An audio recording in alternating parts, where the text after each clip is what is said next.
ख़वातीन और हज़रात, पाकिस्तान की ब्यूरोक्रेसी का एक ऐसा अफसर जो कि एक इंतहाई अहम ओहदे पर फाइज था, director general federal investigation agency का ओहदा था, उन पर दबाव डाला गया कि वो नवाज शरीफ के खिलाफ मुकदमात बनाए। उन्होंने उस दबाव को बर्दाश्त किया। उन पर दबाव डाला गया कि मौजूदा चीफ जस्टिस काजी फाइज ईसा के पर मुकदमात बनाए। उन्होंने बर्दाश्त किया, केसेस झूठे नहीं बनाए। और फिर 2019 में उनकी मुद्दत मुलाजमत पूरी होने से पहले उनकी जगह पर वाजिद ज़िया को DGFIA लगा दिया गया और उन्होंने रिज़ाइन किया अपनी पोस्ट से। लेकिन अब वो मुस्लिम लीग नून में शामिल हो गए हैं और जैसे ही उन्होंने नून में शमूलियत का फैसला किया तो फिर तनकीद करने वाले नाकदीन भी उठ खड़े हुए। आप समझ गए होंगे मैं बात कर रहा हूँ इस वक्त मुस्लिम लीग नून के वो सीनियर रहनुमा भी हैं, कन्वीनर भी हैं उस कमेटी के जो नवाज शरीफ साहब को वेलकम करेगी। बशीर अहमद मेमन साहब इस वक्त मेरे साथ मौजूद है। Memon sahab, thank you so very much for your precious time. It's a pleasure and honour to have you on the show. Memon sahab, आपका स्टेटमेंट भी मेरे सामने है इस वक्त और आपने वाज़ेह लिख दिया है कि एज ए कारकुन की हैसियत से आपने पार्टी में शमूलियत इख्तियार की और आपने ये भी कहा है कि क्या मुझे नौकरी नून लीग ने दी थी, लेकिन लोग ये समझ रहे हैं कि आपने जो फेवर्स किए हैं नून लीग को उसकी वजह से आपको नवाजा गया है। फेवर्स कौन से हैं? एक तो आपने केसेस नहीं बनाए, दूसरा आपने PTI के चेयरमैन के बहुत सारी चीज़ें खोल के आवाम के सामने रख दी जिससे नून लीग बहुत खुश हुई। क्या हकीकत, क्या अफसाना? सर आप कुछ रोशनी डालेंगे हुजूर? वालेकुम अस्सलाम व रहमतुल्लाह। आपने मुझे अपने शो पे लिया। My pleasure sir. अब मैं आपको एक अर्ज करूं, आपके सवालात बनते हैं। वन कि मैंने मुस्लिम लीग नून ज्वाइन की। मुस्लिम लीग नून के 2.5 करोड़ लोग, 2.5 करोड़ पाकिस्तानी वोटर्स हैं। मैं 2.5 करोड़ 2 करोड़ 50 लाख एक हूँ, मैं उनमें से एक हूँ। I am one of them. Okay, right. कब से उनमें से एक सर? अभी अभी नई कुर्बत शुरू हुई है या पुराना रिश्ता है कोई? I'll come to that. Right. मैं हर चीज़ आपको, हर चीज़ से। Right sir, continue please. अच्छा, उसके बाद मैं डायरेक्टर जनरल FIA के तौर पे रहा हूँ 2.5 साल, जिसमें 1 साल नून लीग के ज़माने में रहा हूँ, 1.5 साल PTI के दौर में रहा हूँ और उसमें से थोड़ा सा अरसा वो जो केयर टेकर सेटअप आया था उसमें भी था मैं। Right sir. उसमें भी मैं DGFIA था। अब कंटिन्यू किया था मैंने as DGFIA from Noon League to caretaker, from caretaker to PTI Imran Khan sahab. ठीक सर। अब एक तो ये हो गया कि I have been DGFIA in both the governments, both political parties governments. अब आ जाते हैं, मैंने केसेस नहीं बनाए। जो केसेस मैंने नहीं बनाए उनमें से थैंक गॉड मेहरबानी है PTI के उस वक्त के जो उनके ज़ार थे, जो शहजाद अकबर, उसने वो केस भिजवाया था नेशनल क्राइम एजेंसी UK को शहबाज शरीफ साहब के खिलाफ।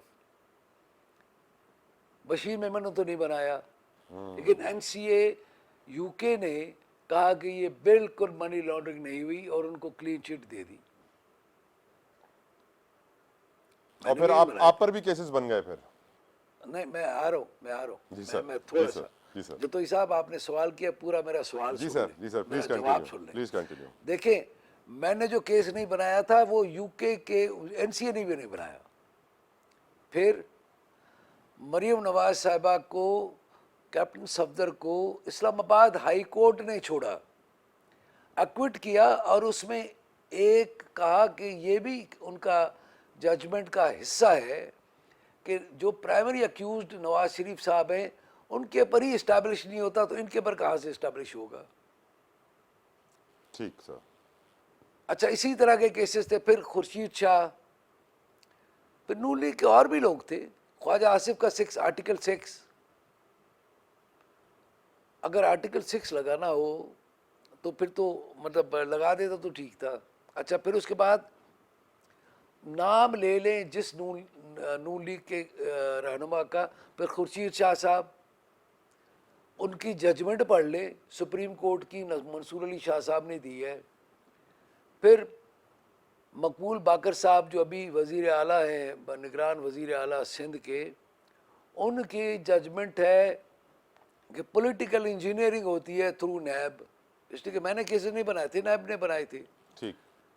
फिर उसके बाद जो मरीम नवाज साहिबा के ख़िलाफ़ उन्होंने जो इंतकामी कार्रवाई के लिए मुझे कहते रहे कि दहशतगर्दी का पर्चा बनाओ। एक तो उनकी बेगम साहिबा का अभी अभी तो हर चीज़ आया हो गई है ना। बेगम साहिबा की फ़ोटो आई थी, पिक्चर आई थी नॉर्मल सी, ओके। किसी सोशल मीडिया पे किसी ने पोस्ट की थी। उस पे आप ये सोचिए, उस पे कहा गया कि मरीम नवाज के सोशल मीडिया ने किया होगा, तो ये वीडियो ये वायरल हो रही है फ़ोटो। हालांकि वो कोई ऐसी कोई बुरी तस्वीर नहीं थी, ये खातून की तस्वीर थी, बिल्कुल नॉर्मल जिस तरह होती है खातून। बद अखलाकी है और क्राइम भी है, किसी की मर्ज़ी के ख़िलाफ़ उसको वो करना, लेकिन टेररिज्म नहीं है। फिर जज वीडियो स्कैंडल, उसमें उन्होंने कहा कि मरीम नवाज साहिबा के ख़िलाफ़ टेररिज्म का केस बनाओ। टेररिज्म और की आपने डेफिनेशन है। सारे केसेस नहीं बनाए, इसीलिए आपको घर भेज दिया और आप पे केसेस मैं बना आ रहा दिए। हूँ नहीं, इसी पे बदमज़गी हुई। फिर कुछ उन्होंने बद अखलाकी की मेरे सामने, उसके अपने ऑफिस में। आजम तो अभी बाहर है ना, पूछ ले उससे। फिर एक आदमी जिसने 3.5 साल पाकिस्तान के तबाह किए, जी। पाकिस्तान को हर लिहाज से पीछे ले गया, और फिर एंड में उसने 9 मई कर दिया। आप उसके साथ कंपेयर कर रहे हैं नवाज शरीफ को। ठीक सर। अब सर मैं ये सोचने पर उसके साथ मजबूर हूँ, मैं कंपेयर ये कर रहे सोचने हैं पर मजबूर हूँ जी। सर, आप तो ऑनेस्ट ऑफिसर थे, आपने सच और हक का साथ दिया, आपने झूठे केसेस नहीं बनाए। आपके बाद जो आए हैं उन्होंने तो दबादब बनाए होंगे केसेस झूठे। फिर सर एक भी बना मतलब मुझे नहीं पता, लेकिन नैब ने बहुत बनाए। नैब ने बनाया, उसकी जजमेंट से, हाई कोर्ट से, सुप्रीम कोर्ट से जजमेंट से सारे के सारे एक्विट हुए, सारे के सारे एक्विट हुए। और मैं आपको बताऊं, एहसन इकबाल साहब ने खुद लिख के दिया कोर्ट को कि जो नैब अमेंडमेंट है उसका मैं फ़ायदा नहीं लेना चाहता। मरीम नवाज साहिबा ने कहा कि मैं नहीं लेना चाहती फ़ायदा, आप ये केस चलाएं। सर पीपल्स पार्टी हाई आपके कोर्ट खिलाफ क्यों थी, ये तो बताएं मुझे। सर बात यह है कि वो जो एक ओमनी ग्रुप वाला केस था, जी जी जी उससे जी। पहले ही इंक्वायरी चल रही थी। Okay. Supreme court of Pakistan ने सुओ मोटो लिया, उसमें जेआईटी बनाई थी, जिसमें 5-6 डिपार्टमेंट से, हम अकेले नहीं थे। हाँ, हेड उसको एफआईए कर रही थी कि हमारे एडिशनल डीजी साहब हेड कर रहे थे। फिर उसके बाद उसमें आईबी, उसमें सॉरी एफबीआर था, एससीसीपी था, नैब था, और हम अकेले नहीं थे, और स्टेट बैंक था। ओके। तो पाँच छः डिपार्टमेंट्स ने मिलकर के एक जीआईटी रिपोर्ट जमा करवाई थी। हाँ, चूँकि डीजी एफआईए मैं था और एफआईए का हेड था उसका जीआईटी का, तो उनके ख्याल में कि ये सारे का सारा मैंने ही चलाया होगा। एक भी वो केस ये कह दे कि झूठा है,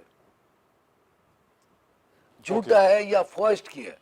बशीर साहब एक और इम्पोर्टेंट क्वेश्चन, क्या आप गैर जी, मशरूत तौर पर नून लीग में आए हैं या कोई बड़ा ओहदा, बड़ी जिम्मेदारी मिलेगी आपको पावर में आने के बाद? क्योंकि 80-90% तो लोग यही कह रहे हैं कि इस वक्त नून लीग ही पावर में आने वाली है। भाई मैं एक छोटा सा गरीब सा आदमी हूँ, लोअर मिडिल क्लास का। आप खुद जतोई हैं, मुझे बताएं मेमन कोई इस पोजीशन में होता है? मैं डिक्टेट कराऊंगा पाकिस्तान के 3 मरतबा रहे हुए प्राइम मिनिस्टर को कि मैं तुम्हारी पार्टी में आता हूँ, 2.5 करोड़ तो वोट तुम्हारे पास है, मेरे 1 वोट आने से तुम्हारी जो है पूरे पाकिस्तान में बहुत बड़ी वो हो जाएगी। पर नून लीग खुदा में का बहुत सारे वास्ता, लोग नाराज हो गए हैं सिंध से ताल्लुक रखने वाले, के बशीर मेमन साहब को क्यों ले आए हैं आप, इनसे अच्छे तो हम थे। काफी आपके खिलाफ ही लॉबी बन गई है नून लीग में, कहा जा रहा है सर, सिंध में स्पेशली। कोई ऐसा मसला नहीं, कोई मसला कोई ऐसा मसला नहीं। अच्छा, मैं आपको बताता हूँ, वो जो मीडिया पे चल रहा था, आज हमारी मीटिंग में जुबैर साहब भी आए थे, शाह मोहम्मद शाह साहब भी मौजूद थे, जाहिर है हमारा एक काम है, एक टारगेट है, डिसिप्लिन है पार्टी का। उन्होंने मुझे बनाया है कि जो यहाँ से जो उनके कारकुनों को, नवाज शरीफ साहब के कारकुनों को लेकर के जाना है, जी तो आप जो है इसको कारकुनों को सेफली, उनके वेलफेयर का ख्याल करते हुए उनको ले आओ और फिर वापस भी उनको उनके घरों तक पहुंचाना। तो सिंध तो से ये कितना मैंने बड़ा काफिला जिम्मेदारी- जा रहा है सर? सिंध से कितना बड़ा काफिला जा रहा है? मेरे साथ प्रॉब्लम ये है, हमारे साथ अब ये प्रॉब्लम हो गई है कमेटी के साथ कि डिमांड बहुत ज़्यादा है, डिमांड बहुत ज़्यादा है, और हम उसी की कोशिशों में लगे हुए हैं कि किसी तरीके से डिमांड पूरी कर क्या जाए। डिमांड है हुजूर, बता सकते हैं प्लीज? सर वो तो खैर अब मुनासिब नहीं होगा। चलिए हमारी अंदाजन बता दें, पार्टी- लाखों में है, करोड़ों में है? नहीं, करोड़ों में तो नहीं है, मतलब हमारी सारे यहाँ से ले जाना लोगों को ही बहुत बड़ी एक्सरसाइज है ना। क्योंकि सर सिंध में नून जितने- लीग तो ना होने के बराबर है ना सर, तो क्या किसने आपके कहा? आने से सिंध में नून लीग कुछ एक्टिव होगी, कुछ करेगी सिंध के लिए नून लीग, या फिर वही पंजाब की पार्टी रहेगी? हुजूर वाला नवाज शरीफ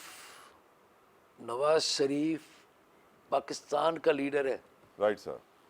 खुदा का वास्ता है, ये पाकिस्तानी कौम की मैं समझता हूँ तौहीन होगी अगर हम उसको कहें कि ये पंजाब की पार्टी है या पंजाब का लीडर है।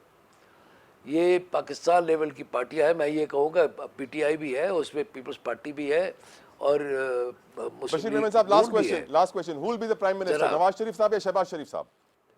ये तो खैर उनको पता होगा, मेरी क्या हैसियत है कि मैं ये फैसले करता नहीं सर, हैसियत तो अल्लाह ने आपको वज़ीर माशाल्लाह आज़म- बहुत दी है, अल्लाह आपको और इज्जत दे और हैसियत दे। बहुत बहुत शुक्रिया बशीर अहमद मेमन साहब, साबिक DGFIS नून लीग के सीनियर रहनुमा इस वक्त सिंध से एक्टिव नजर आ रहे हैं, और कहा उन्होंने बड़ा वाज़ेह पैगाम दिया है कि नवाज शरीफ साहब पंजाब की लीडर नहीं है, पंजाब की पार्टी नहीं है, ये पूरे मुल्क के बहुत बड़े लीडर हैं, और बड़े कॉन्फिडेंट नजर आए बशीर साहब कि उनको लग यही रहा है कि आने वाला वक्त नून का वक्त होगा, इसीलिए उन्होंने बहैसियत एक कारकुन पार्टी ज्वाइन किया। प्रोग्राम का वक्त यहाँ तमाम होता है, उम्मीद करते हैं आपको सोशल मीडिया पर हमारा प्रोग्राम जरूर मिल रहा होगा, अपना फीडबैक जरूर दीजिएगा, अपना बहुत ख्याल रखिएगा। अंटिल नेक्स्ट टाइम, अल्लाह हाफिज़।